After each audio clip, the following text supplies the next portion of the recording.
Hello and welcome to a new video. My name is Elena and today I'm showing you how to make some Christmas jewellery. And we're going to be making these fun snowflake earrings, these beautiful metallic earrings, and a few more, so please stay tuned. Okay, so a first option is also the easiest. We can make earrings like these from shrink plastic. For these I have a whole tutorial which I can link. Same for these moon earrings. So they would make very good presents. Now, this time I'm gonna make robins because they're a very popular bird around Christmas time. So this is the kind of size that you would cut out to get it to shrink down to this size. Now, I find it to be just a little bit small, and this is why I got a slightly bigger one, which I'm going to be painting today. And I tend to use drawings like this here. I had to correct a little bit, that was the smaller one. I made a bigger one, and what you can do, you can put the plastic on top and then scratch it. So here you can see I use the scissors to scratch the outline. And what happened here is that you need to be very careful. Basically this broke and I wasn't able to use it anymore. So when you're cutting it out, you have to be extra careful not to sever any of these intricate points. So then, let's get into painting.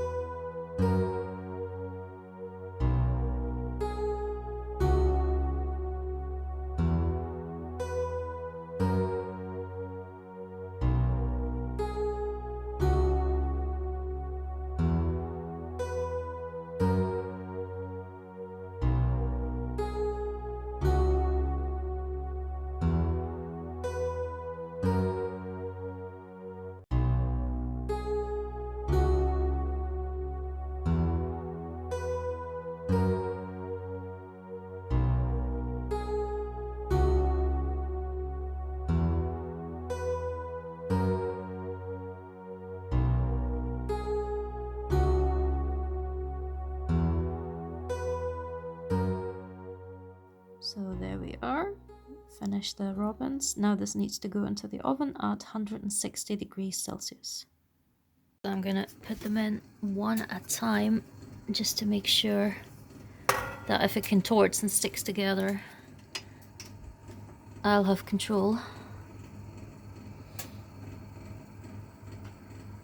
So it's fascinating to watch.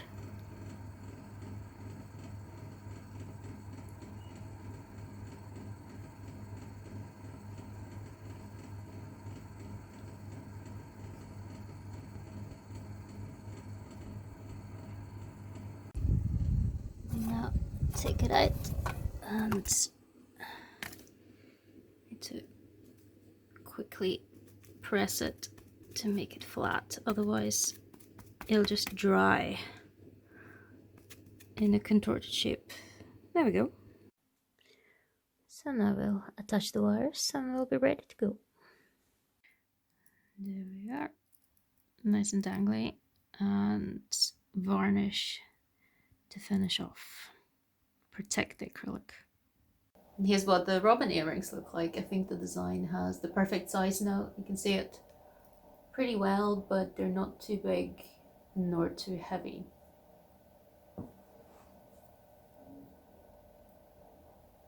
So next up are the snowflake earrings, and I love how translucent they look with the shrink plastic because it's clear, and I love the shine that they have. So as per usual, I'm starting off with the design, and this is the size you're gonna get.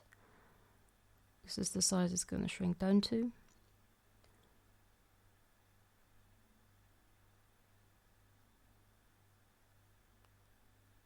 and I'm going to draw it on with a gel pen. However, I recommend you don't do this and use a different method.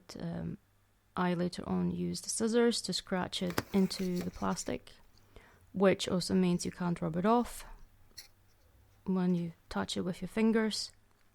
And here's me showing you snowflakes that are printed with a 3D printer, which in my opinion doesn't look quite as good as the original made by hand with the clear shrink plastic. Now I'm using the craft knife to cut out the middle. If you don't have a craft knife, you could also use the scissors just to poke a little hole into the middle and then carefully cut it out. And these are the most intricate parts. It's best to start from the outside in, because if you slice through one of these little snowflake arms, you're going to have trouble later on when you're cutting them out, because then they might be too weak and they might break off, as I will show you later on. I'm cutting out the hole where the ear wire goes through. Occasionally I manage to slice through it by accident.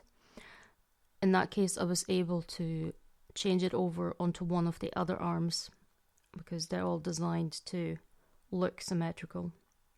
So I tend to do that one first before I do any of the other ones. So now I'm cutting out everything bit by bit, and I'm trying to be as careful as possible, because these arms are very intricate, and if you cut away a little bit too much, you might end up destabilizing the whole thing. So if in doubt, leave a bit more space, and these bits and pieces, do collect them, because they can be sharp and you don't want them stuck into the bottom of your foot. So here I'm showing you how intricate it is, and I've had a few mishaps happen. So here's one where I sliced into it, and eventually when I started cutting, the plastic broke off. Now it's going in the oven at 160 degrees, and it's going to shrink down. And here's another mishap. I pressed it down too hard and it broke off. So be careful with that as well, don't force it. So I'm doing another one, and this is the perfect shrinking process without warping. It just shrinks down, and I just wanted to show you this.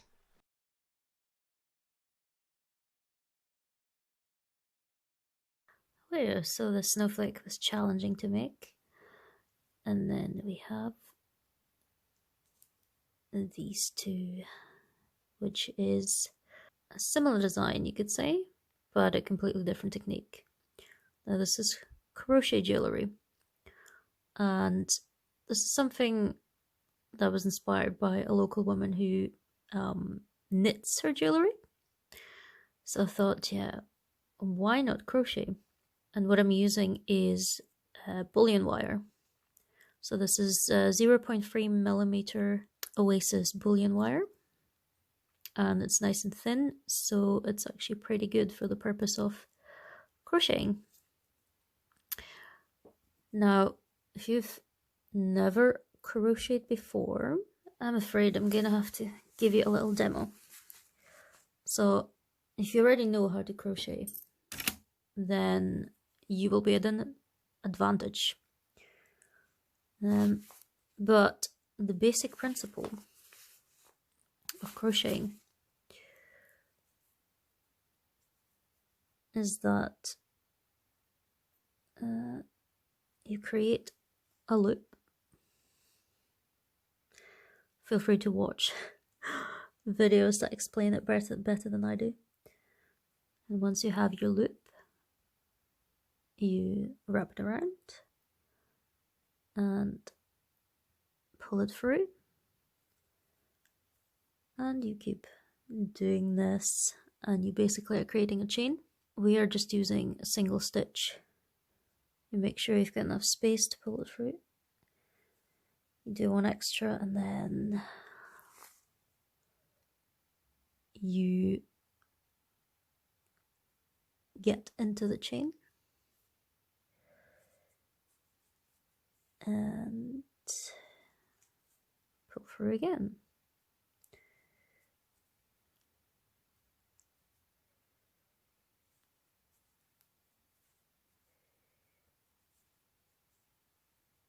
So later on, the chain will look similar to this. Now, to continue with wool, you would simply just hook in there and so on and so forth. Now we're using a similar principle, but we're doing it with metal. And what we're going to do first, we're going to do the earrings first, and then we're going to do a bracelet as well. But for this you need a round shape, so for your chain,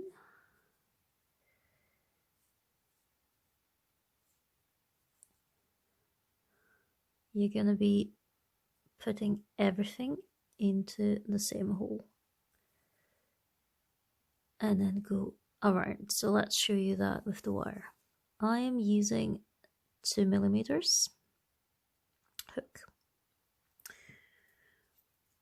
and this is what gets you the size. So once again, you are creating that very loop, but the difference is the wire is rather stiff. So it will be in some ways more forgiving than the wool, and in other ways less forgiving. So you do want to have sufficient space.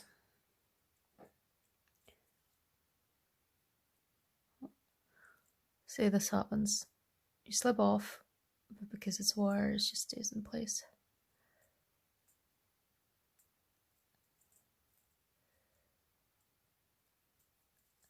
And this is going to feel like a fiddly affair initially, but the more you do it, the easier it gets.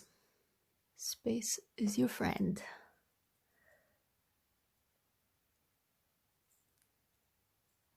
So I've got 3 loops,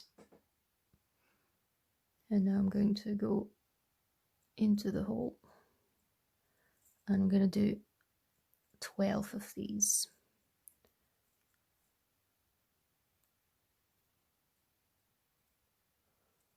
And I'm just going to keep using the same opening 12 times.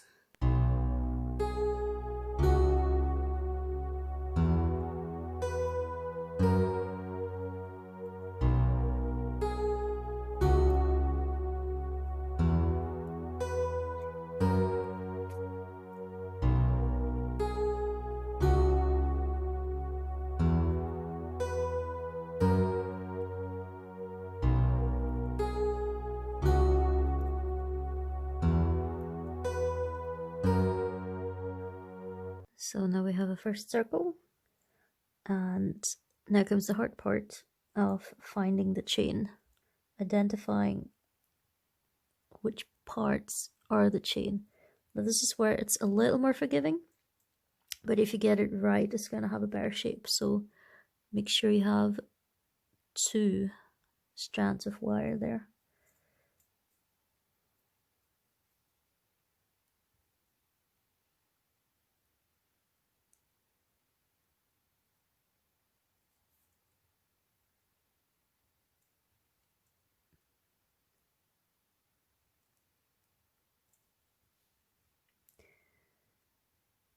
And now you're looking for the next chain.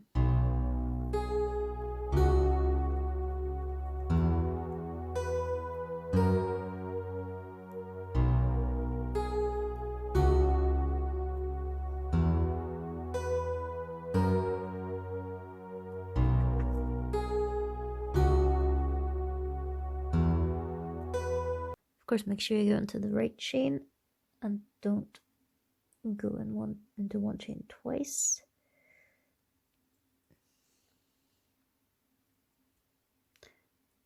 There we go. 2 threads, that's how much you want to have.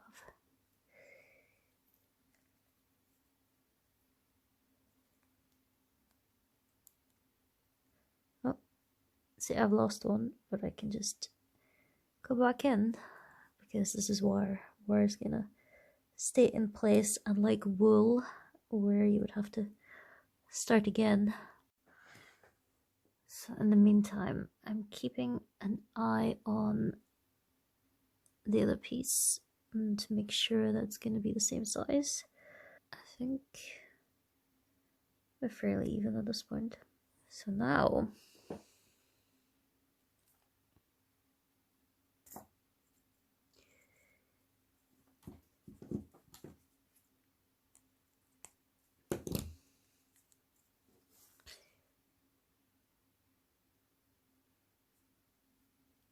we are gonna, first of all, close up the space at the top.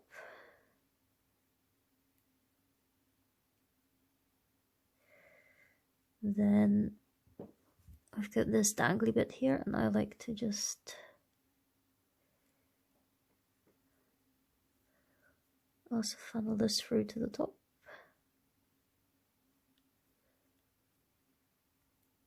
And then twist it.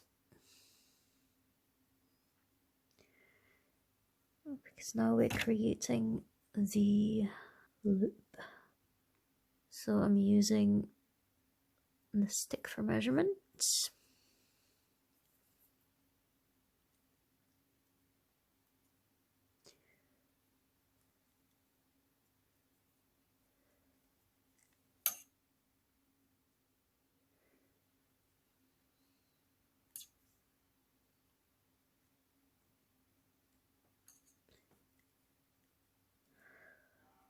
And then you just need to tuck away the ends so that they don't poke you.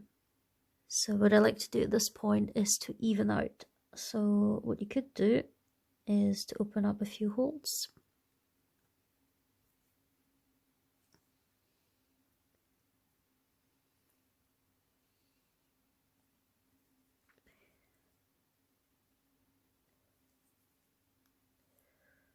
Just on the outside, for example, and even out anything that needs evened out.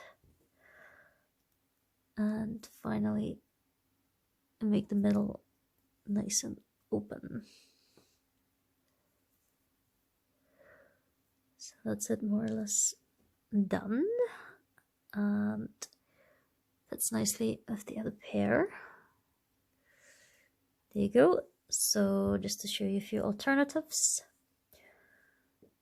here's a bigger piece which I've made with the 3mm needle. So it just looks a little bit bigger. You could use different colors. So for example, here I used the copper wire to the middle. Now the copper wire, I think this is simply thicker, but it's a lot stiffer. So the thicker your wire, obviously, the harder it's going to be to use it like a thread. And if you use silver, one word of caution: it's nice and shiny, but keep it away from moist environments, otherwise it will tarnish and look like this. It almost looks like gold.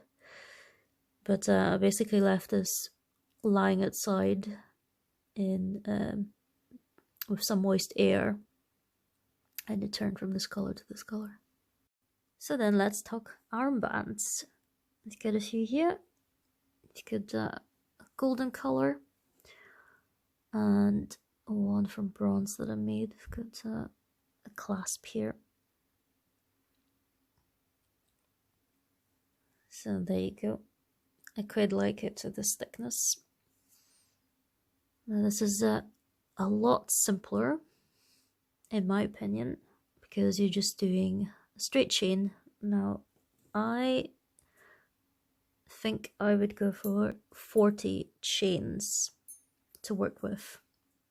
So here we have a first chain, and I think the most important part is to get the spacing.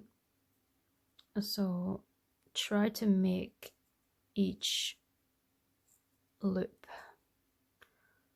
roughly as big as the next one, and leave a decent amount of space, because if you make it too tight, then it's very hard to correct afterwards, especially with the wire.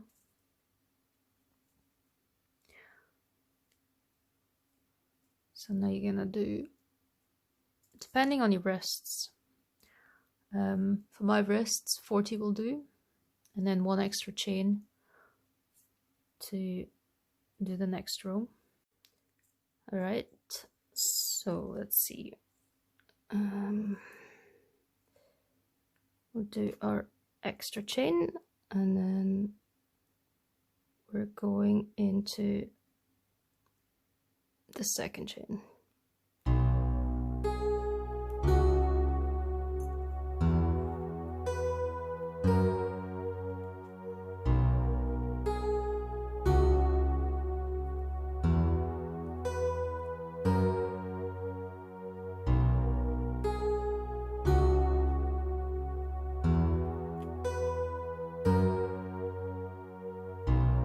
Now, if you like intricate bracelets, I think this is already quite nice. So you could leave it at that. And you could make a couple of them. But I'm gonna add another layer to this. So once again, we are looking for the right chain. We do one more. And did I get it right? Yes.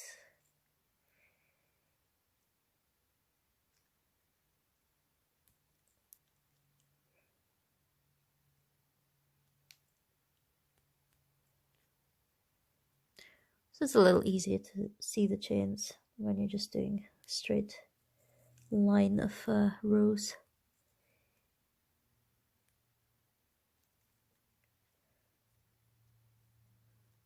And then it starts coming together.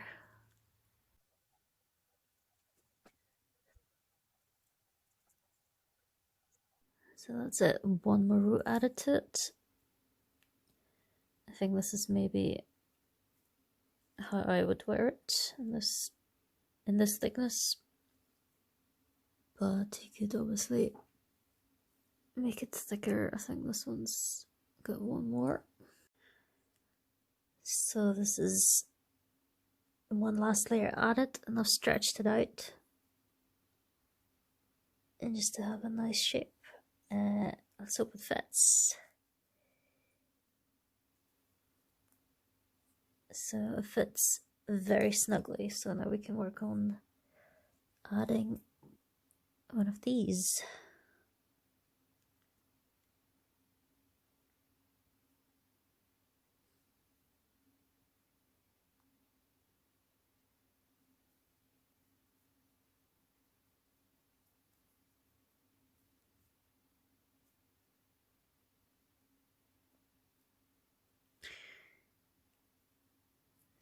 So let's see.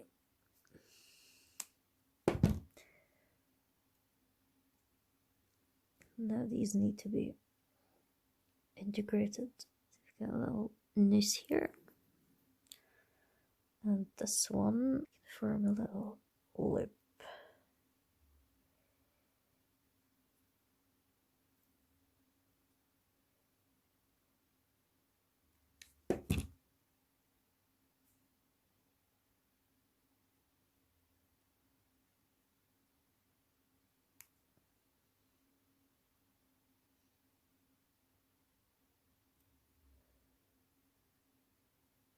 So let's see if it fits. This is perhaps not the easiest clasp to close, but there we go. Done it all myself. So there you are. Nice, shiny silver bracelet.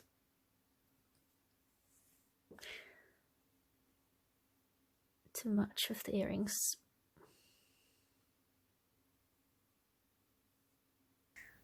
So this brings us to the end of the video. Thank you for watching so far. Let me know what your favorite design was. I think this one was definitely my favorite just because it's so sparkling and luxurious looking despite the simple materials. Of course, got the armband here as well. It makes for a nice set. If you're gonna try any of them, please let me know how it goes. However, if you think they're too difficult or you simply can't be bothered but you still like the design, I've decided to make these available on Etsy. So you can get these earrings as well as the snowflake earrings. And I think I'll add a few other designs as well. I've made an Instagram account where I will be putting up designs periodically, and I will let you know whenever I restock there. So if you're interested, please follow me there. And I will leave you a link to my Instagram, the new Etsy shop, and everything else in the description. So again, thanks a lot for watching.